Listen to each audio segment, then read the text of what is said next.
Boa tarde, turma. Vamos entrando aí, que hoje nosso tema é bem legalzinho. A gente vai começar falando sobre os elementos radioativos, né? Como vocês sabem, os elementos radioativos são aqueles cujos átomos são capazes de emitir radiação, né? A alfa, que você já conhece esse símbolozinho da física, da matemática, o beta e a gama. E eles fazem isso de forma espontânea a partir de seus núcleos instáveis, entendeu? E todo elemento químico que apresenta átomos denominados isótopos, isso é átomos que possuem o mesmo número atômico e diferente do número de massa. Ou seja, o número atômico tem que ser igual a 84 ou diferente de 84, mais que 84, no caso. Por exemplo, vamos pegar o exemplo do polônio. O polônio, aqui na tabela periódica, ele é 84 e é diferente do número de massa, que é 209. São cerca de 90 elementos radioativos que estão presentes na tabela. Vocês têm que lembrar que os isótopos são átomos do mesmo elemento químico e que possuem o mesmo número atômico e diferente do número de massa, como eu já tinha dito para vocês. Então, o elemento polônio, ele é o elemento que tem mais radioatividade encontrado na natureza. Ou seja, com o núcleo mais estável. Aí vocês devem estar se perguntando, mas não tem outros números na tabela periódica que tem um número atômico mais que o polônio? Por exemplo, o urânio. O urânio, ele tem 92 e 238 de massa atômica. Já o polônio, ele só tem 84. Mas o núcleo do polônio, ele é mais instável, entendeu? Por isso que ele é mais radioativo. E deixa eu ver o que mais. O ástato, né? Só existe na crosta terrestre como isótopo radioativo. Ou seja, ele é bem raro, ele é 34 gramas e ele só encontra na crosta terrestre. Deixa eu ver o que mais. Ó, algumas curiosidades. Gente, tá vendo? Então, eu vou falar agora sobre... Em destaque, vou destacar dois elementos radioativos que fizeram parte, né, do desastre acontecido em 1800 e... Alguém pode falar para mim? Alguém lembra? 1957, professora. Então, o nome desse desastre é o desastre de Kishitin, que aconteceu lá na União Soviética. Tinha acabado de encerrar a Segunda Guerra Mundial e estava começando a Guerra Fria.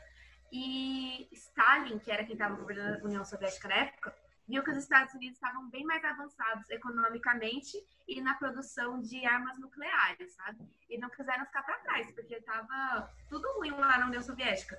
O modo social deles estava ruim, a economia estava ruim, estava tudo ruim. Então eles falaram, vamos avançar nas armas para passar dos Estados Unidos. E eles começaram e construíram uma usina chamada usina Mayak, usando prisioneiros de guerra.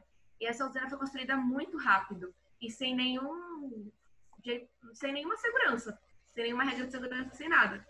E eles começaram a pesquisar esses dois elementos que você falou, que é o plutônio e o urânio, que são elementos muito radioativos.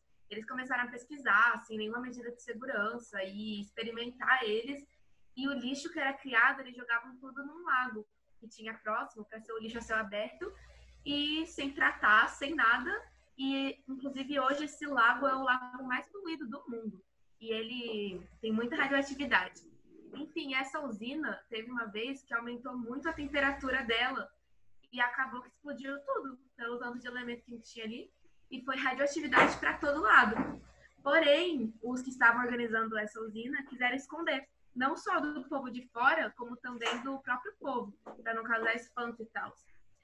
E mesmo sendo um dos acidentes mais graves, perdendo só para Chernobyl e Fukushima, eles conseguiram encobrir por muito tempo. E há rumores que até a CIA sabia desse acidente, porém não quis contar nada, porque os Estados Unidos também tinha muitas usinas nucleares e o povo podia se assustar. É isso. Nossa, muito obrigada, Evelyn, por compartilhar isso com a gente. Então, continuando a aula, né? O plutônio, ele é o elemento químico apresentado pelo símbolo Pu, na tabela periódica, vamos dizer. Ele tem um número atômico de 94, então, ou seja, ele passa de 84. E 244 de massa atômica. Ele se encontra no estado sólido e se uma pessoa inalar, ela pode morrer. Como a Evelyn disse, é muito perigoso. E o urânio, ele é um elemento químico do número atômico 92 e pertence à série dos actinídeos. E ele é o elemento com o núcleo atômico mais pesado da natureza. Maeli, já que todo mundo, a turma está participando muito bem hoje, você pode falar um pouco mais sobre o plutônio e o urânio? Ah, posso? Liga a câmera. Ah, tá. Tem que ligar a câmera nas aulas. Quero ver vocês. Tô aqui, ó. Tá vendo? Ih. Tá. Eu vou falar um pouquinho do que eu sei, certo? Tá, o plutônio é o principal produto de reações nucleares. Os reatores de alguns que tiveram funções nucleares capturados por átomos de 238. Após uma série de decaimentos, finalmente ele torna-se plutônio, Pu, certo? Ele exibe alótropos e 4 estados de oxigenação. Ele reage com carbono, halogênios, nitrogênio, silício e hidrogênio. Ele é muito radioativo, muito perigoso para as pessoas. Ele pode se acumular nos ossos, pode causar câncer e tal. Coisas muito tristes com as pessoas, então cuidado com o plutônio. Quando ele é exposto ao ar úmido, forma óxidos de hidroetos, que expandem amostras até 70% do volume. E falando um pouquinho sobre o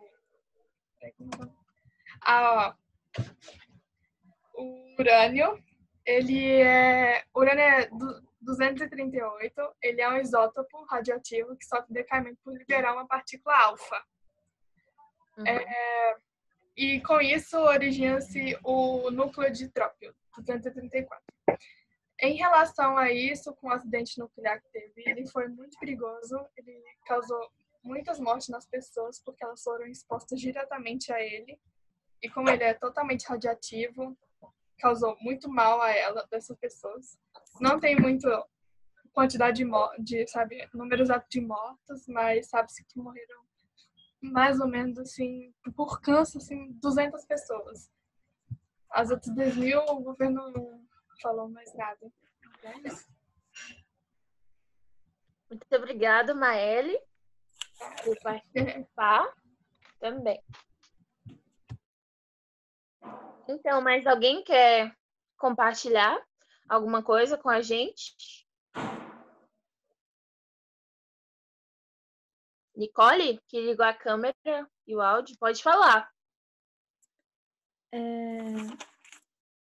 Professora, você sabe que o plutônio e urânio têm o tempo de decaimento em meia-vida? Não, sabia. Mas você pode falar um pouco mais pra gente?